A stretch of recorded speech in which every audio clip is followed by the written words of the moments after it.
So I was wrong. I was wrong about ectopic pregnancy. There were a few things that I didn't really know about or even think about. They kind of changed that a little bit, so I wanted to share that with you.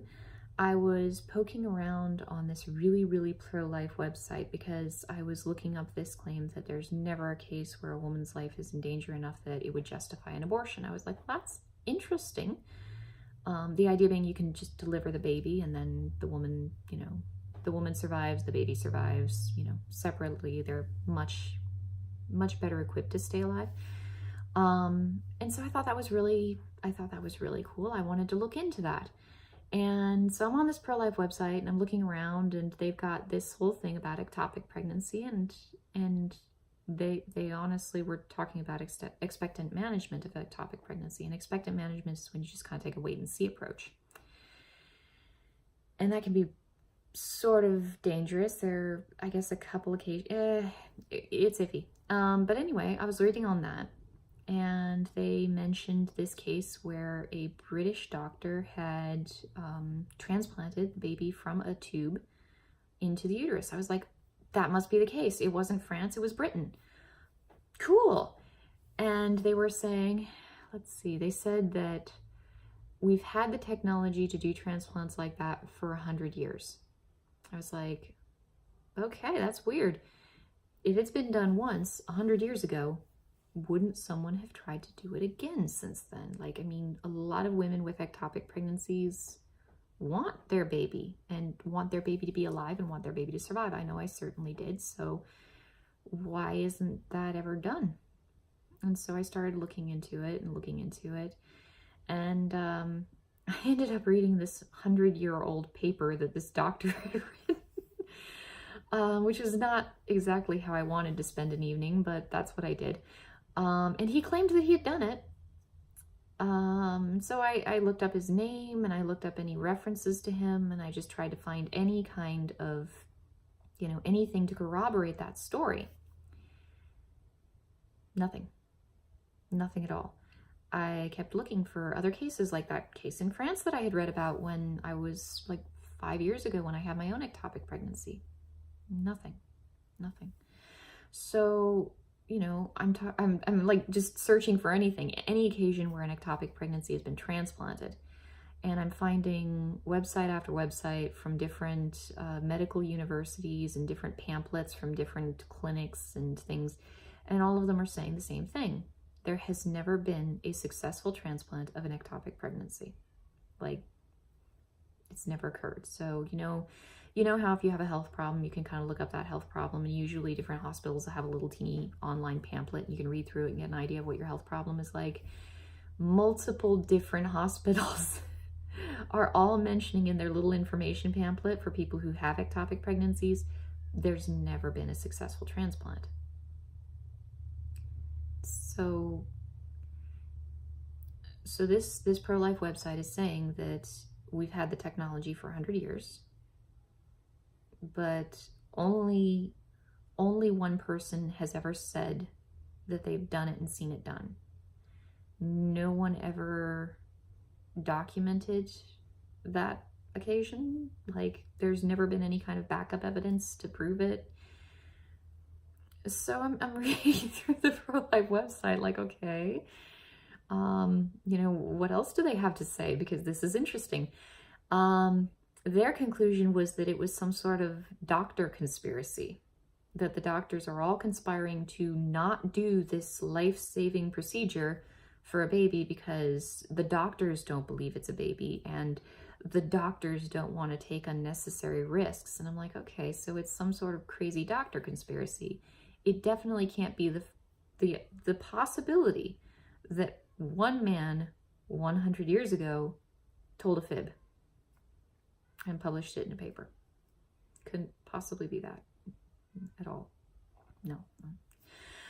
So then they went on to say that expectant management is a good thing. And I was reading through that and they were talking about cases where the ectopic baby, because when they first latch on, like implantation is kind of, it's a little bit aggressive. Like they really dig in, and the uterus is like kind of soft and fleshy and very, very muscular. So it gives them plenty of stuff to dig into so they can get a nice secure hold.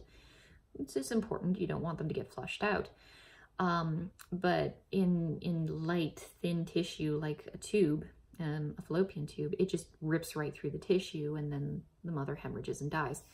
But they were talking about how if the baby ruptures the tube, they naturally just gravitate out into the body cavity and latch onto something else,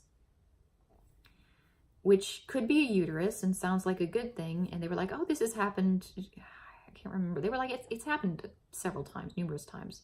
It's been documented numerous times. I was like, okay, I really want to see the documentation on that. So I was looking that up, and there was one case, I think the woman's name was White Fox, where they had twins, and I guess the twins had somehow gotten out of the fallopian tube as it was being removed surgically into the uterus. That's the claim.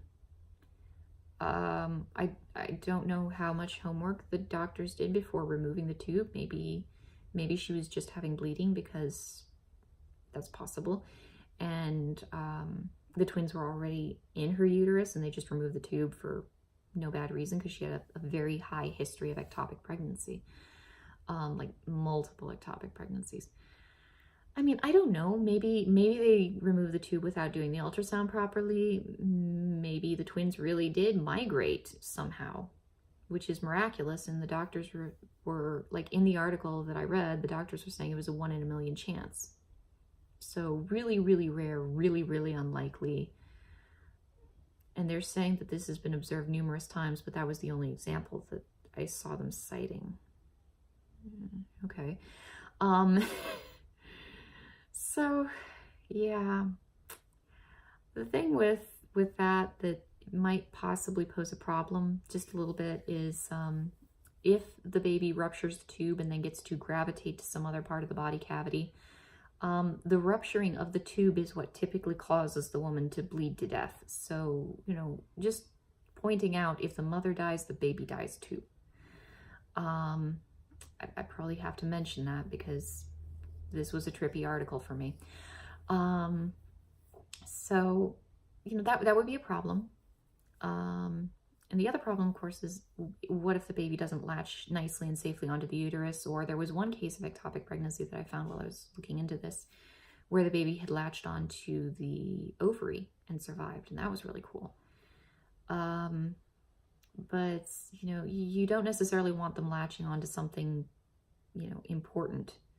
Like, there are places where you don't want to have a baby attached to you, like, you know, maybe something in the intestines, somewhere. I can't think of any specific place, but somewhere where you got lots of blood flow, where you don't want something digging through soft, thin tissue.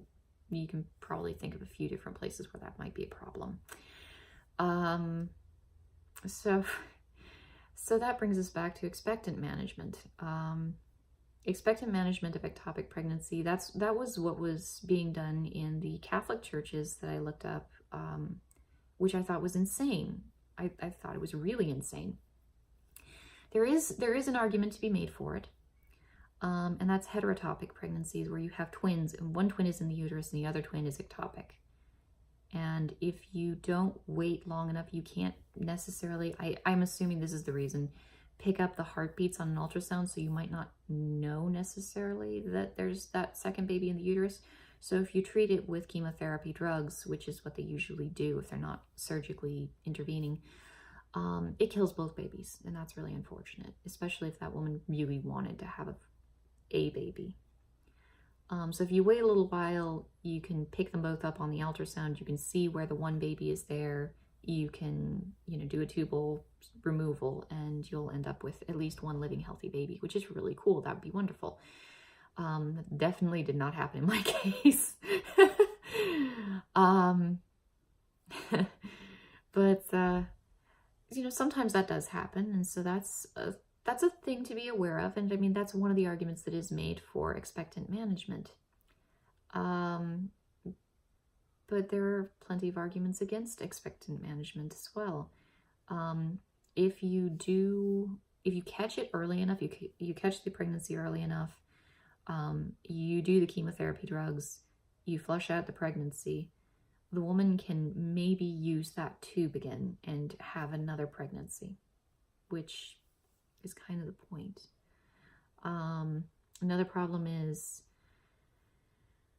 I mean, it's risky.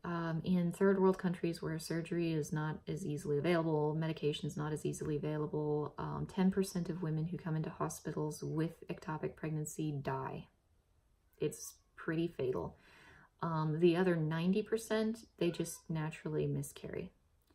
I guess I was heading in that dying direction because the baby really had not shown any signs of slowing down. I saw a picture of my tube after they removed it, and it was very swollen.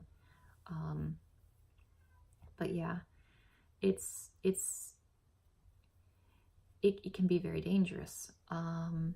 Now, in third world countries where there is no medical intervention, you know, even though 10% of the women die, there is that 1 in a million case where the baby lives. If you're playing just by the numbers and the number of lives that you can save, you still save a higher number of lives overall by just aggressively treating it.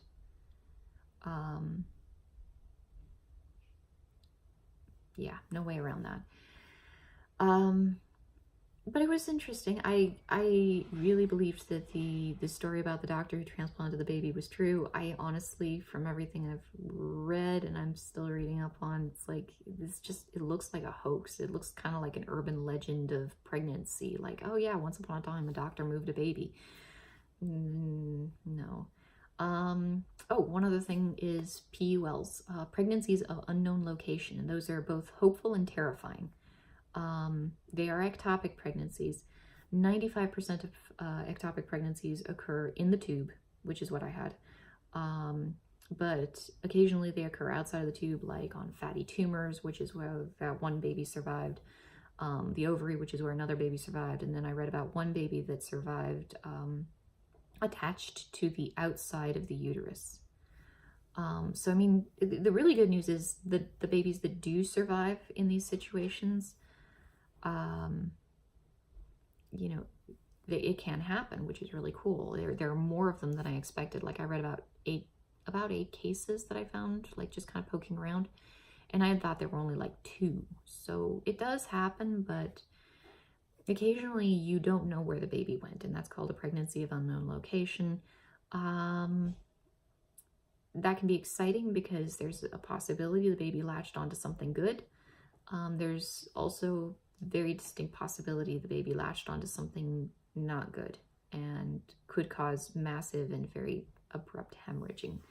So they keep a close eye on those too. But yeah, that's more on ectopic pregnancy than I ever thought I would know, but I get kind of annoyed when I see people on either side of the argument saying things that aren't necessarily true. Phony medicine kills people. When you are pro-choice, and you're walking around saying, oh, it's just a clump of cells, it's not really a baby, that's not true. It's a baby. It really is. When you're pro-life and you're walking around saying, oh no, you can just take a wait-and-see approach to an ectopic pregnancy, that's not the whole truth either. You're kind of twisting it a little bit. When you're walking around pro-life and saying, yeah, there have been transplants done, we've had the technology for 100 years. No, I don't believe we have. I don't think that's true either. Oh, and one other thing about expectant management, I think I mentioned this, but just in case I didn't, when they do expectant management, just the wait and see approach, 90% of the time the baby just dies. And so you're waiting around for the baby to die because you don't want to go through with an abortion, even though the end result will still be the same. Yeah. I don't see the point. I mean, the end result, yeah, anyway. The total number of lives saved when you compare a completely hands-off approach like you see in third world countries versus a more aggressive approach that you see in like the United States, we still come off with more lives saved. And if life is the whole point, you really can't justify just, oh, we're hoping for that 1 in a million miracle where something didn't happen the way we expected. But that's all. I'll talk to you guys later.